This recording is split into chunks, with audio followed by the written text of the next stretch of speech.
Hi, I hope all are fine and good. Today I am going to share in different situation we face some inconvenience from the different people, how we can manage this situation. First come to my mind, be calm and avoid reacting very emotionally. In addition, planning ahead can help to reduce unexpected problems.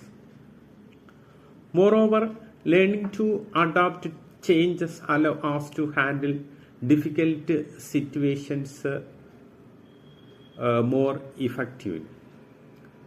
For example, we think something doesn't happen what we planned.